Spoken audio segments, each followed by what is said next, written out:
Hello everyone, कैसे हैं आप सभी लोग। आशा करता हूं आप लोग बहुत बहुत अच्छे होंगे। मेरा नाम है सुनील बिश्नोई और आप लोगों के लिए लेके हाजिर हूं आज 8 फरवरी 2024 के हरियाणा करंट अफेयर। तो आइए हम लोग हमारे आज के इस इम्पॉर्टेंट और वैल्यूबल से सेशन की शुरुआत करते हैं। और कल जो आपसे सवाल पूछ लिया था उस सवाल का ठीक जवाब क्या होगा कि हाल ही में भारत के किस पीजीआई ने कैंसर का इलाज बिना कीमो के ढूंढ लिया।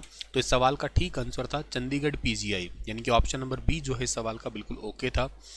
आज का पहला करंट अफेयर क्या है कि हाल ही में आपराधिक अन्वेषण विभाग, जिसको आप क्रिमिनल इन्वेस्टिगेशन डिपार्टमेंट कहते हैं, सीआईडी कहते हैं, सीआईडी और किसने अभी आपस में एक समझौता किया है साइबर अपराध को जांच में कानून प्रवर्तन कर्मियों को कौशल को बढ़ाने के लिए।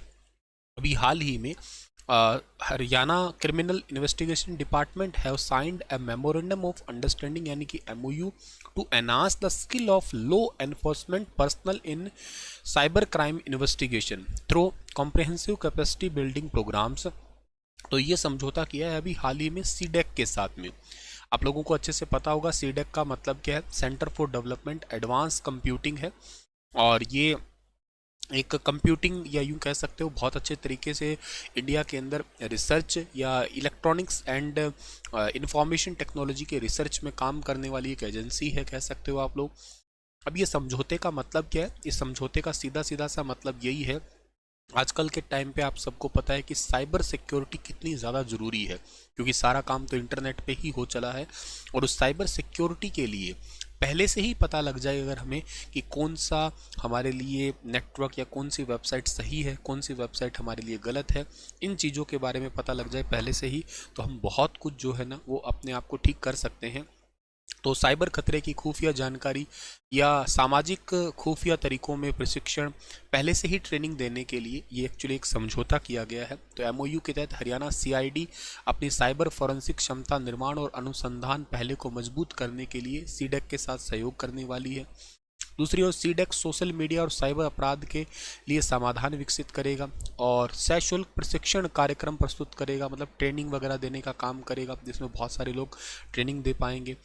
और यह सहयोग साइबर अपराध से निपटने में कानून प्रवर्तन एजेंसियों की क्षमताओं को मजबूत करने के लिए एक बहुत महत्वपूर्ण कदम होने वाला है।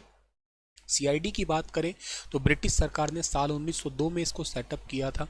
ये राज्य पुलिस का एक जांच और खुफिया विभाग है।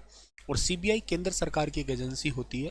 ये सीआईडी क्या करती है, जैसे हाई कोर्ट के अकॉर्डिंग हाई कोर्ट जब निर्देश देती है हत्या, हमले और दंगा या किसी भी प्रकार के मामलों की जांच करने में काम करती है ये सीडेक। सीडेक क्या है, एक आईटी इलेक्ट्रॉनिक्स से संबंधित है। सीडेक हैदराबाद का स्टूडेंट तो मैं भी रहा हूँ वैसे, पर सीडेक पुणे इंडिया के अंदर टॉप क्लास है।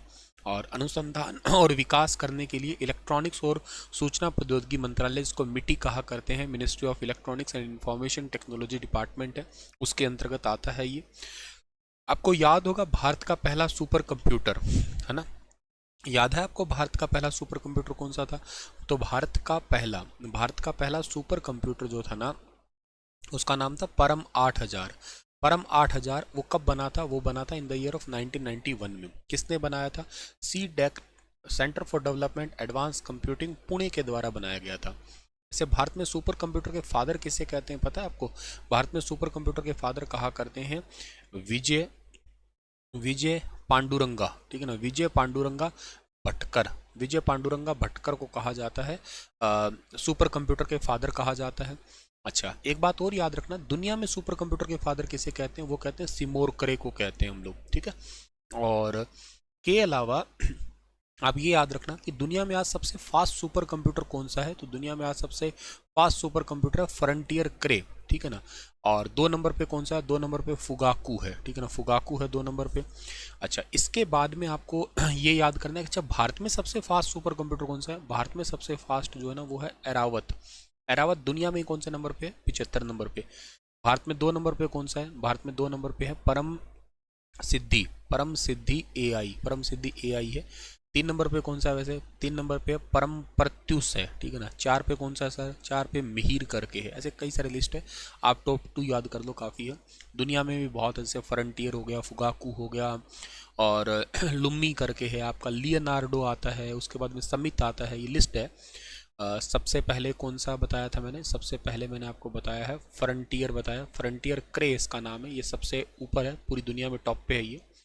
2 नंबर पे आता है इसमें फुगाकू आता है, फुगाकू, ठीक है ना, ये जापान का है, ये अमेरिका का है, यूएसए का एचपी कंपनी ने बनाया था इसको। 3 नंबर पे आता है लुम्मी, लुम्मी इटली का है। 4 नंबर पे आता है लियोनार्डो, ठीक है ना, लियोनार्डो फिनलैंड का। और एक आता है समित, ऐसे करके काफ़ी लंबी लिस्ट है ये, ठीक है। चलो आगे बढ़ते हैं हम लोग। और सीडेक की स्थापना कब हुई थी? 1988 के अंदर हुई थी। सेवा का अधिकार अधिनियम साल 2014 के तहत शुरू की गई ऑटो अपील प्रणाली आस नागरिकों को सेवा वितरण में पारदर्शिता एवं जवाबदेही सुनिश्चित करने में गेम चेंजर है। हरियाणा में आस सिस्टम लागू कब हुआ था? आपको याद है, Haryana one and only state है इंडिया का जिसके अंदर ये ऑटो अपील सिस्टम लागू हुआ था साल 2021 में, सितंबर 2021 में, बल्कि 1 सितंबर 2021 को लागू हुआ था। इसका मतलब पता क्या चीज़ है? जैसे मान लेते हैं कि आप अपना काम करवाने गए हैं कोर्ट के अंदर, और किसी से रिलेटेड कोई आप मतलब कोई भी डिपार्टमेंट में, जरूर नहीं कोर्ट में, कहीं पे भी किसी डिपार्टमेंट में आप काम करवाने गए। मान लेते हैं कि आपने कोई 1 एकड़ ज़मीन ली है और ये प्रॉपर्टी किसी पर्सन से ली है, आपने पर्सन नंबर ए से ली है और आप पर्सन बी हैं, तो आप ए से बी पे आप जब रजिस्ट्री चेंज करवाते हैं तो इसमें कुछ प्रोसीजर होते हैं डॉक्यूमेंटेशन के। इसका लगभग 1 दिन का ही समय होता है, तो आपका 1 दिन से ज़्यादा समय लग गया, या मान लेते हैं आपको ओबीसी का सर्टिफिकेट बनवाना है या आपको एससी का सर्टिफिकेट बनवाना है, ऐसे कुछ भी आपको कोर्ट में कोई काम करना है, ऐसे इनका मान लेते हैं एग्जांपल से 7 दिन का समय है ये काम पूरा होने में, और ये 7 दिन में आपके पास में नहीं आया तो क्या होगा? अपने आप ही इससे ऊपर वाले अधिकारी के पास में जो है ना वो अपील चली जाएगी, मतलब आपको अपील करने की नीड नहीं है, ऑटोमेटिक अपील हो जाएगी, ऑटो अपील सिस्टम। इससे क्या होगा? जिस अधिकारी ने आपका काम रोका था उसको पहली बार फाइन लगाया जाएगा, दूसरी बार भी, तीसरी बार भी, 3 फाइन लगाए जाएंगे, तीनों में नहीं माना तो उसको सस्पेंड कर दिया जाएगा। ये है auto appeal system, one of the most important scheme, और इसके चलते हुए हरियाणा में बहुत सारे बदलाव हुए हैं। ये अभी रिसेंटली एक सर्वे हुआ था उसमें पता लगा है, तो करके आज ये क्वेश्चन बना रहा हूँ मैं। तो सेवा वितरण में देरी की स्थिति में अपील को मैनुअल रूप से दाखिल करने का प्रावधान था, हालांकि बहुत ही टेढ़ा काम था इसलिए ऑनलाइन इसको कर दिया गया, तो इससे बहुत ज़्यादा बेनिफिट मिल रहा है अब हरियाणा के अंदर। और सेवा का अधिकार अधिनियम साल 2014 में ही आया था, ये भी ट्रांसपेरेंसी लाने के लिए ही था, ताकि बिना किसी परेशानी के प्रदान की जाने वाली सेवाएं, सरकारी कामकाज की विश्वसनीयता को बढ़ाया जा सके, ताकि सरकारी काम है वो किसी परेशानी से ना हो, जल्दी हो, ट्रांसपेरेंट हो, कोई उसमें रिश्वत वगैरह ना ले, इसी करके इन चीज़ों को ही इम्प्लीमेंट किया जा रहा है हरियाणा में। साक्षर पाठशाला वीरतापूर्ण पहल के लिए प्रधानमंत्री राष्ट्रीय बाल पुरस्कार से किसे सम्मानित किया गया है? हालांकि ये सवाल मैंने आपको पहले पढ़ा दिया था, पर इसमें एक ये वर्ड था तो इसको मैंने स्किप कर दिया था, मतलब उस टाइम पे ये आगे नहीं आया था मेरे, साक्षर पाठशाला, इसलिए मैं फिर से रिवाइज करवा रहा हूँ, या यूँ कह देता हूँ ये फिलहाल के लिए तो एक नया सवाल है आपके लिए। आपको याद है कि महेंद्रगढ़ की बच्ची गरिमा, उसको अभी हाल ही में प्रधानमंत्री राष्ट्रीय बाल पुरस्कार दिया गया था। वो किस लिए दिया गया था? ताकि वो पढ़ा रही है, अंधे बच्चों को पढ़ा रही है, उनकी पाठशाला का नाम क्या? साक्षर पाठशाला। तो ये वर्ड है थोड़ा सा इंपॉर्टेंट, जरूरी याद कर लेना। महेंद्रगढ़ की दृष्टिबाधित बालिका है गरिमा। नई दिल्ली में समाज सेवा श्रेणी में भारत के राष्ट्रपति द्रौपदी मुर्मू के द्वारा प्रधानमंत्री राष्ट्रीय बाल पुरस्कार से सम्मानित किया गया। साक्षर पाठशाला इनकी वीरतापूर्ण पहल है जिसमें 1000 से ज़्यादा बच्चों को शिक्षा के लिए जोड़ा गया है। इसमें 19 युवाओं को यह सम्मान दिया गया। 26 जनवरी को राष्ट्रीय गणतंत्र दिवस परेड में भाग लेते हैं ये बच्चे। और साक्षर पाठशाला जो है ना, इसके माध्यम से झुग्गी झोपड़ी के व्यक्तियों और बच्चों को जीवन में शिक्षा का महत्व सिखा रही है ये बच्ची, इसी करके। और ये सम्मान एक्चुअली मिलता है 5 से 18 साल के बच्चों के लिए जिन्होंने कभी बहादुरी, संस्कृति, पर्यावरण, कला, साइंस एंड टेक्नोलॉजी, सामाजिक सेवा या खेल में अच्छा काम किया हो। 19 बच्चों का 2024 में सिलेक्शन हुआ, जिनमें से 4 बच्चों को समाज सेवा की श्रेणी में ही दिया गया था ये सम्मान। हाल ही में सीएम ऑफिस का ओवरऑल इंचार्ज किसे बनाया गया है? तो सीएम ऑफिस का ओवरऑल इंचार्ज बनाया गया राजेश खुल्लर को। राजेश खुल्लर को बनाया गया सीएम ऑफिस का ओवरऑल इंचार्ज। हरियाणा के सीएम मनोहर लाल के मुख्यमंत्री ऑफिस सीएमओ में बहुत बड़ा बदलाव हुआ है। 58 प्रमुख विभागों को 6 अधिकारियों में बांटा है, जिनमें से आईएएस राजेश खुल्लर को 17 विभाग के साथ सबसे ज़्यादा पावरफुल बनाया गया। 2 नंबर पे आशिमा बराड़ है 11 विभाग के साथ दूसरे नंबर पे। फिर वी उमाशंकर है 10 विभाग के साथ में। फिर है अमित अग्रवाल ऐसे ऐसे करके अलग है। तो ओवरऑल सारे डिपार्टमेंट में सीएम ऑफिस में इंचार्ज जो बनाया गया वो राजेश खुल्लर को बनाया गया।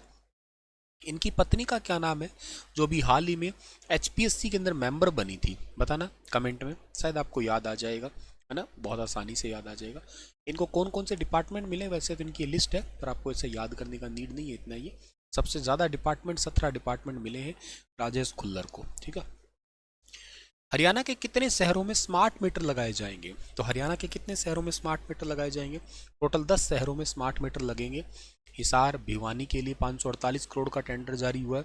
सिरसा फतेहाबाद जींद के लिए 681, पलवल नारनौल रेवाड़ी के लिए 579, गुरुग्राम 1-2 और फरीदाबाद के लिए 540 करोड़ का जो है टेंडर जारी हुआ है अभी हाल ही में। अच्छा वैसे ना ये मीटर वगैरह से रिलेटेड, चलो ये तो आपको याद है, हरियाणा में 2 कंपनी है, एक है उत्तर हरियाणा बिजली वितरण निगम, है ना। इसका हेडक्वार्टर कहाँ पे है, इसका हेडक्वार्टर पड़ता है पंचकुला में, ठीक है, पंचकुला के अंदर पड़ता है इसका हेडक्वार्टर, पंचकुला के अंदर। और एक है DHBVN, दक्षिण हरियाणा बिजली वितरण निगम, इसका हेडक्वार्टर कहाँ पे है, इसका हेडक्वार्टर हिसार के अंदर पड़ता है। और दोनों को ही याद करना है आपको, ठीक है। चलिए आपके लिए सवाल छोड़ के जा रहा हूँ कि हरियाणा के किस जिले में नए Deenbandhu Chhoturam thermal power plant का निर्माण होगा। बताइएगा इस सवाल का पर्टिकुलर का सही आंसर क्या होगा। के साथ साथ आप मुझे और बहुत सारी चीज़ें बता सकते हो कि ऑफिशियली दीनबंधु छोटूराम विद्युत तापीय परियोजना यमुनानगर में कब आई थी। ये तो नया वाला बन रहा है ना, इससे पुराने वाला मतलब सबसे पहले यहाँ पे कब आया था, तो ये बता सकते हो आप लोग। और इसके साथ में पानीपत का थर्मल प्लांट जो है ना वो कब आया था, ये बता सकते हो आप लोग। सबसे पुराना है, चलो मैं बताता हूँ, ये तो 1979 के अंदर आया था, 1 नवंबर 1979 को आया था। 1367.80 मेगावाट इसकी कैपेसिटी है। एक हिसार के अंदर राजीव गांधी है, चलो उसके बारे में बताना आप लोग। एक झज्जर के अंदर है महात्मा गांधी, ये भी बताना आप लोग इसके बारे में। एक अरावली सुपर तापीय विद्युत केंद्र है, उसके बारे में बताना आप लोग। एक न्यूक्लियर रिएक्टर बड़ा इंपॉर्टेंट है गोरखपुर वाला, उसके बारे में बताना। तो ये चीज़ें आप लोग मुझे बताइए ज़रूर कमेंट के अंदर, ठीक है। थैंक यू सो मच, हंसते मुस्कुराते ज़रूर रहना। मैं मिलता हूँ आपको अपनी अगली क्लास के अंदर, और अगली क्लास के अंदर ये सारे थर्मल प्लांट मैं आपको मैं ही बता दूंगा। वैसे बताने का मन कर रहा है मेरा अभी, लेकिन मैं आपको अगली क्लास में बताऊंगा। मैं देखूंगा कमेंट में कौन पूरा पूरा कंप्लीट डिटेल से लिखता है इनको, ठीक है। Thank you so much dear.